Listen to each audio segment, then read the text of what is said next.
একটু দুধ হবে? আমি হতভম্ব। দুধ এই রাত ৩টের সময়? দরজা খুলে দেখি একজন মহিলা বাইরে দাঁড়িয়ে। বয়স ৩০-৩৫-এর ভেতরেই হবে। সাদা নীল প্রিন্টের শাড়ি, চুল এলোমেলো, মুখে অদ্ভুত ক্লান্তি, কিন্তু চোখ দুটো অসম্ভব সুন্দর।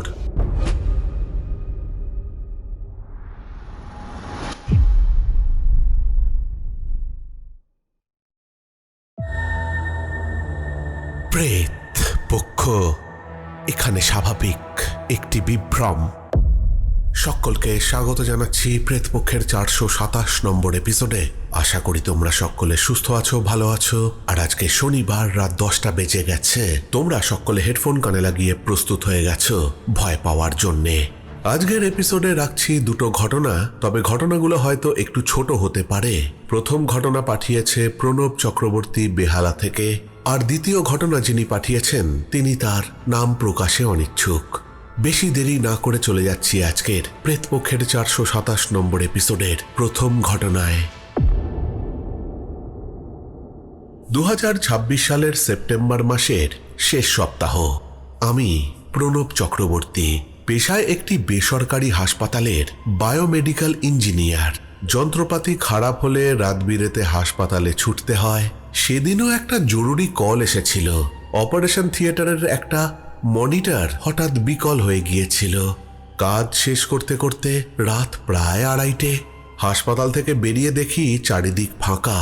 রাস্তায় আলো জ্বলছে ঠিকই, কিন্তু সেই আলো যেন আজকে কেমন নিস্তেজ। অনেকক্ষণ বদ্ধ এবং ঠান্ডা জায়গায় কাজ করলে এরকমটাই মনে হয়। বাইরে হয়তো আলো ঠিকঠাকই জ্বলছিল, কিন্তু আমার মনে হচ্ছিল সেগুলো নিস্তেজ হয়ে পড়েছে। অ্যাপ ক্যাব পাওয়া যাচ্ছিল না। শেষ পর্যন্ত রাস্তার ধারে দাঁড়িয়ে থাকা একটা পুরনো হলুদ ট্যাক্সি পেলাম। ড্রাইভার ছিলেন বয়স্ক মানুষ। আমি বললাম, বেহালার শিবতলা রোড যাবেন? লোকটা একবার আমার দিকে তাকিয়ে মাথা নাড়লেন, মানে তিনি হ্যাঁই বলেছিলেন। ট্যাক্সি চলতে শুরু করলো। প্রায় 10 মিনিট যাওয়ার পর হঠাৎ মনে পড়ল বাড়িতে দুধ নেই। সকালে মা চা খেতে পারবেন না। উনি বলেছিলেন ফেরার সময় দুধ নিয়ে আসতে। আমি ড্রাইভারকে বললাম, দাদা, সামনে যদি কোনো দোকান দেখতে পান একটু দাঁড় করাবেন তো। দোকান তো পেলাম না, পেলাম একটা চায়ের দোকান। ট্যাক্সি থামাতে বললাম। দোকানের ভেতরে একজন যুবক চেয়ারে বসেই ঘুমিয়ে পড়েছিল। আমি অনেক ডাকাডাকি করতে সে উঠে বলল, কি লাগবে? আমি বললাম, 1 প্যাকেট দুধ পাবো? আসলে বাড়িতে অসুস্থ মা রয়েছেন, একটু দুধ লাগবে। আপনাদের দোকানে তো চা হয়, যদি 1 প্যাকেট দুধ পাওয়া যায়। সে বিরক্ত মুখে ঘুম চোখেই উঠে ফ্রিজের ভেতর থেকে একটা দুধের প্যাকেট এনে দিয়ে আমার থেকে টাকা নিয়ে নিল। আমি হাঁপ ছেড়ে বাঁচলাম। টাকা দিয়ে আমি ট্যাক্সিতে উঠে পড়লাম। বাড়ির সামনে পৌঁছে দেখি গেটের সামনের আলোটা জ্বলছে না। আমি এরকম রাতে ফিরলে আশেপাশের কুকুরগুলো ডেকে ওঠে, তারপর আমাকে দেখতে পেলেই চুপ করে যায়। আজকে একটা শব্দও নেই। গেট খুলে ভেতরে ঢুকে বুঝলাম কারেন্ট অফ, ইনভার্টারও বন্ধ। ইনভার্টারের ব্যাটারিটা চেঞ্জ করতে হবে। কখন করব এই সব কাজ? ফোনের টর্চ জ্বালিয়ে সিঁড়ি বেয়ে উপরে উঠলাম। বাড়িতে আমি আর মা থাকি। হঠাৎ মায়ের ঘরের সামনে গিয়ে দেখি মায়ের ঘর ফাঁকা। ভুলেই গিয়েছিলাম যে আমার মা কয়েকদিনের জন্যে গ্রামের বাড়িতে গিয়েছেন আজ সকালেই, অর্থাৎ পুরো বাড়িতে আমি একা। তবে রাতের বেলায় গাড়ি দাঁড় করিয়ে চায়ের দোকান থেকে দুধের প্যাকেট না নিলেই হতো, এটা ভেবে মনে মনেই হাসছিলাম। আমার নিজের ঘরের দরজা খুলতেই একটা ঠান্ডা বাতাস এসে গায়ে লাগলো। আমি ভেবেছিলাম হয়তো জানলা খোলা, দেখলাম সত্যিই তাই। মোমবাতি জ্বালিয়ে কাপড় বদলালাম। ঠিক তখনই সদর দরজায় কেউ যেন কড়া নাড়ল। আমি প্রথমে ভাবলাম হয়তো ভুল শুনছি, কিন্তু আবার এইবার স্পষ্ট। রাত তখন 3:10। এই সময় কে আসবে? সাহস করে দরজার কাছে গিয়ে বললাম, কে? বাইরে থেকে একটা খুব মৃদু নারী কণ্ঠ ভেসে এলো, একটু দুধ হবে? আমি হতভম্ব। দুধ এই রাত 3টের সময়? দরজা খুলে দেখি একজন মহিলা বাইরে দাঁড়িয়ে, বয়স 30-35-এর ভেতরেই হবে। সাদা নীল প্রিন্টের শাড়ি, চুল এলোমেলো, মুখে অদ্ভুত ক্লান্তি, কিন্তু চোখ দুটো অসম্ভব সুন্দর। তিনি বললেন, আমার বাচ্চাটা খুব কাঁদছে, একটু দুধ হলে ভালো হতো। আমি চারিদিকে তাকালাম, কোথাও কোনো বাচ্চা নেই। আমি জিজ্ঞাসা করলাম, বাচ্চা কোথায়? মহিলা মৃদু হেসে বললেন, ও ওখানেই আছে। তিনি অন্ধকার রাস্তার দিকে আঙুল নির্দেশ করলেন, কিন্তু সেখানেও কেউ নেই। আমার বুকের ভেতরটা কেমন যেন ঢিপ ঢিপ করে উঠল। তবুও জানি না কেন আমি ফ্রিজ থেকে সেই নতুন কেনা দুধের প্যাকেটটা তাকে এনে দিলাম। তিনি 2 হাতে নিয়ে বললেন, আপনি খুব ভালো মানুষ। আমি বললাম, আপনি থাকেন কোথায়? এই পাড়াতে নতুন এসেছেন? মহিলা রাস্তার শেষ মাথার দিকে আঙুল দেখিয়ে বলল, ওই দিকে আমি আসছি। কি যে বলল ভগবানই জানে। তার বাড়ি ওদিকে নাকি সে ওদিকেই যাচ্ছে। তারপর ধীরে ধীরে হাঁটতে লাগলেন। দরজার দিকে মুখ ফেরাতেই দপ করে দরজার ওপরের জোরালো লাইটটা জ্বলে উঠল। কারেন্ট এসে গেছে। চোখটা যেন ধাঁধিয়ে গেল। এতক্ষণ অন্ধকার ছিল বলে এরকমটা হয়েছে হয়তো। আমি রাস্তার দিকে তাকিয়ে দেখি সেই মহিলা একেবারে ভ্যানিশ। আরে এত তাড়াতাড়ি মহিলাটি গেল কোথায়? নিশ্চয়ই এদিক ওদিক কোনো গলিতে ঢুকে গেছে। নিজেকে এরকমটাই বুঝিয়ে ঘুমিয়ে পড়লাম। পরদিন সকালে বাজারে বেরোলাম। পাড়ার মোড়ে গিয়ে দেখি প্রচণ্ড ভিড়। পুলিশ, অ্যাম্বুলেন্স, লোকজন ফিসফিস করছে, চিৎকার চেঁচামেচি। আমি এক দোকানদারকে জিজ্ঞাসা করলাম, কি হয়েছে গো? লোকটা বলল, রাতে একটা দুর্ঘটনা হয়েছে। আমি বললাম, কোথায়? দোকানদার বললেন, রেলগেটের কাছে। আমি জিজ্ঞাসা করলাম, কেউ মারা গেছে নাকি? দোকানদার দীর্ঘশ্বাস ফেলে বলল, এক মহিলা, সঙ্গে নাকি তার একটা ছোট বাচ্চাও ছিল। ট্রাকের ধাক্কায় দুজনেই ঘটনাস্থলেই শেষ, স্পট ডেড। আমার বুকটা ধক করে উঠল। আমি ভিড় ঠেলে সামনে গেলাম। মাটির ওপর সাদা কাপড় ঢাকা দেহ।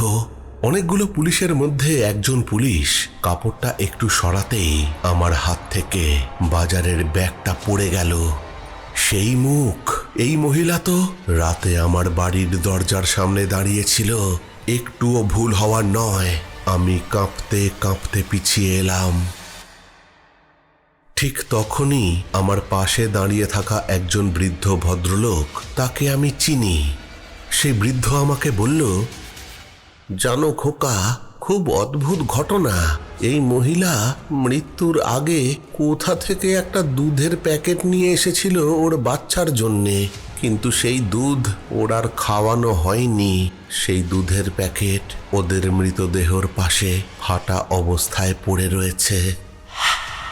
আমি সেই দুধের প্যাকেটের দিকে তাকিয়ে স্তম্ভিত হয়ে গেলাম। আমার মাথার ভেতর যেন বজ্রপাত হলো। আমি আর দাঁড়িয়ে থাকতে পারলাম না। কোনো রকমে বাড়ি ফিরে গিয়ে পাখা চালিয়ে সোফায় বসে এটাই ভাবতে লাগলাম যে, যেটা আমি আগের রাতে ওই অচেনা মহিলার হাতে দিয়েছিলাম, ওই দুধের প্যাকেটটা, সেই প্যাকেটই পড়ে আছে ওই রেলগেটের সামনে মৃতদেহগুলোর পাশে। এই ঘটনার আমি যে কি ব্যাখ্যা দেব তা সত্যি আমার জানা নেই।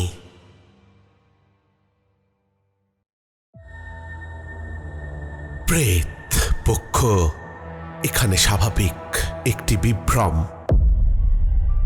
অদ্ভুত একটা ঘটনা শুনলাম। প্রণব চক্রবর্তী আমাদেরকে পাঠিয়েছে। অদ্ভুত একটা ঘটনা। মানে এখানে কি যে বলবো বুঝতে পারছি না। মহিলা কি মৃত্যুর আগে তার কাছ থেকে, মানে প্রণবের কাছ থেকে দুধ নিতে এসেছিল, নাকি মৃত্যুর পর তার অতৃপ্ত প্রেতাত্মা এসেছিল প্রণবের কাছে? তোমাদের কি মনে হয় অবশ্যই কমেন্ট করে জানাবে। আর তোমরাও যদি এরকম ঘটনা পাঠাতে চাও তাহলে পাঠিয়ে দিতে পারো আমাদের প্রেতপক্ষের অফিসিয়াল ইমেল আইডিতে pretpokho@gmail.com এ। ঘটনা পাঠাতে পারো আমাদের প্রেতপক্ষের ফেসবুক পেজ ইনবক্সে। আর সব থেকে সহজ উপায় হচ্ছে হোয়াটসঅ্যাপ করা।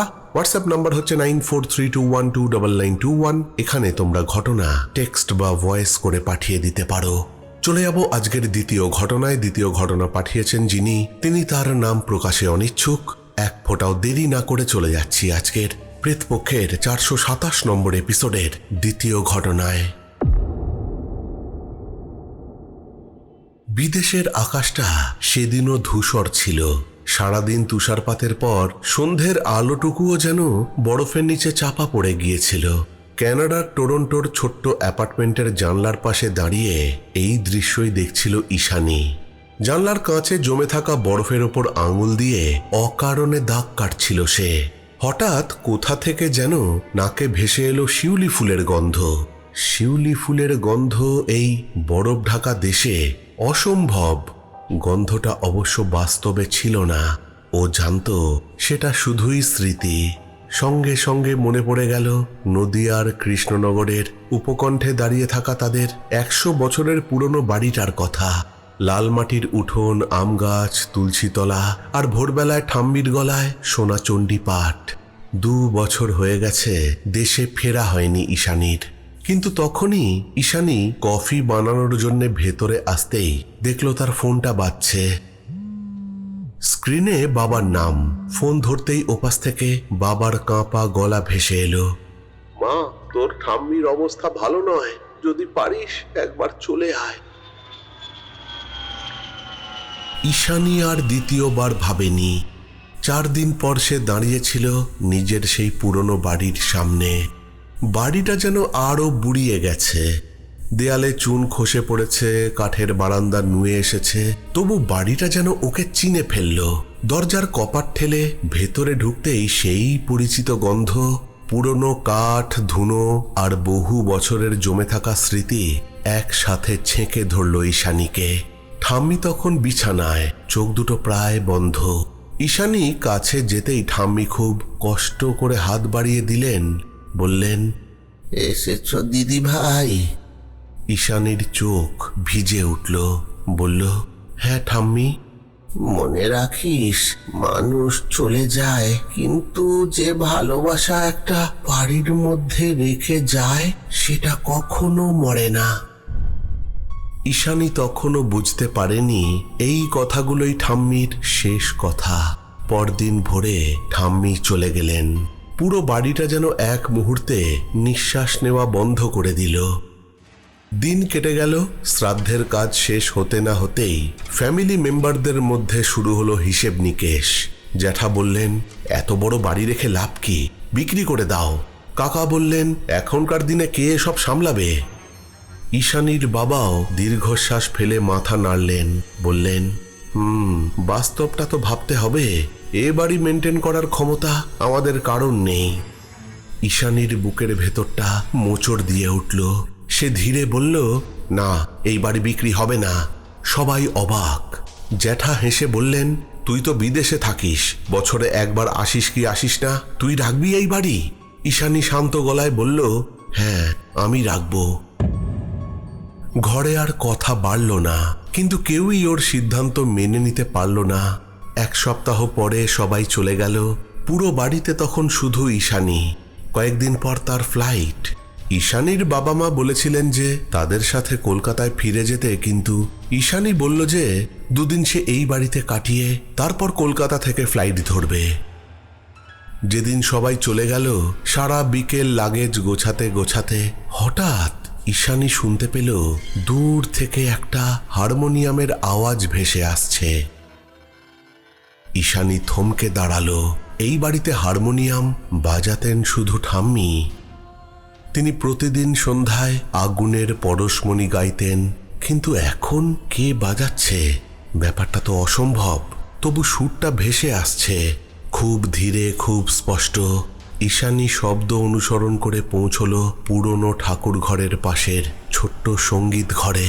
দরজাটা আধ খোলা, ভেতরে কেউ নেই, কিন্তু হারমোনিয়ামের ঢাকনা খোলা। ঈশানীর শরীর ঠান্ডা হয়ে গেল।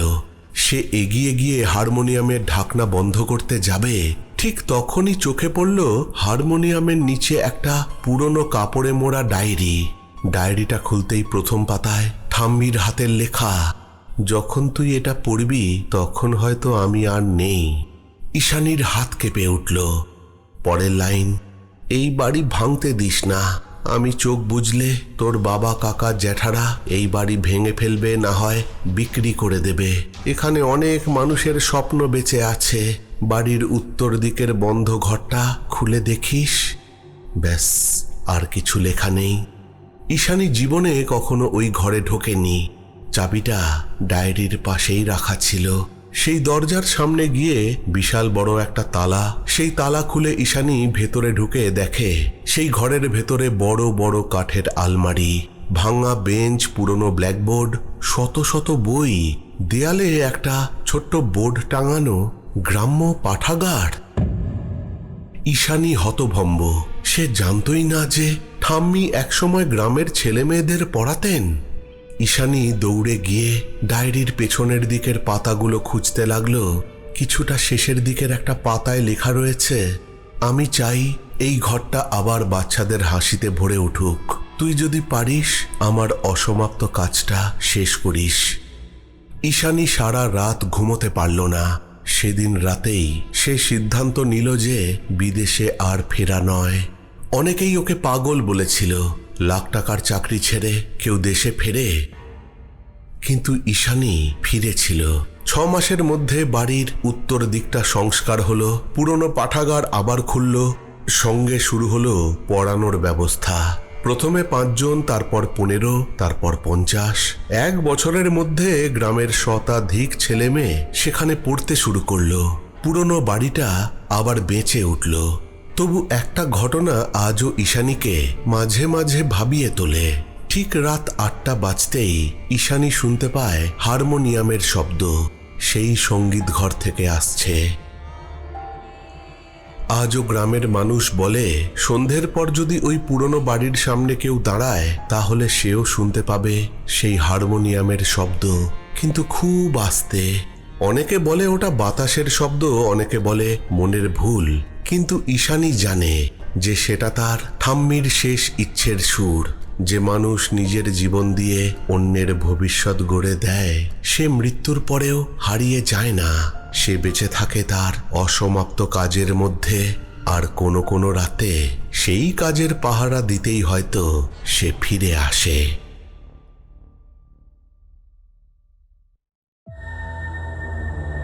প্রেত পক্ষ এখানে স্বাভাবিক একটি বিভ্রম। অদ্ভুত একটা ঘটনা শুনলাম। আমাদের নাম না জানা বন্ধু পাঠিয়েছে এই ঘটনাটা। কেমন লাগলো তোমাদের ঘটনাটা অবশ্যই কমেন্ট করে জানাবে। আর এটা জানাতে ভুলবে না যে আজকের দুটো ঘটনার মধ্যে কোন ঘটনাটা তোমাদের সব থেকে বেশি ভালো লাগলো। চলে এসেছি একেবারে এপিসোডের শেষে। চলে যাব একটু শাউট আউটের দিকে। কমেন্ট করেছে নন্দিতা পাল। শান্তার দুনিয়া লিখেছে, হাই রাজদা ভাই, আমি মধ্যম গ্রাম থেকে শুনছি। আমি ঘটনাতে কমেন্ট করতে পারিনি আর শোনাও হয়নি, কারণ তোমার দাদা ভাইয়ের খুব শরীর খারাপ। হাসপাতাল ঘর করতে করতে আর ঘটনা শোনা হয়নি। তোমার হাজবেন্ডের দ্রুত আরোগ্য কামনা করছি শান্তা। আশা করছি ও খুব তাড়াতাড়ি ভালো হয়ে উঠবে। কমেন্ট করেছে সুনিতা অধিকারী, অমিতা ঠাকুর, SJ ব্লগ। অজন্তা হোড লিখেছে, দুর্ধর্ষ ঘটনা একটা শুনলাম, দারুণ লাগলো ঘটনা। ইটস মি আজাজিল লিখেছে, উন্মেষ মানেই অসাধারণ রাজদা। কমেন্ট করেছে সুতপা নাগ, লিখেছে উন্মেষের ঘটনা মানেই জাস্ট অসম। কমেন্ট করেছে সমীর সরকার আর বৌমণি। এই সবকটা কমেন্টই এসছে হন্টেড পন্ড, বাংলাদেশ সীমান্তের কাছে এক গ্রামের ভৌতিক পুকুরের রহস্য প্রেত পক্ষের 425 নম্বর এপিসোডকে উদ্দেশ্য করে। তাহলে আজকের মতো এখানেই শেষ করছি। ফিরে আসবো পরের সপ্তাহে নতুন কোনো ঘটনা নিয়ে। ততক্ষণের জন্য তোমরা সকলে ভালো থেকো। Love you all, tata.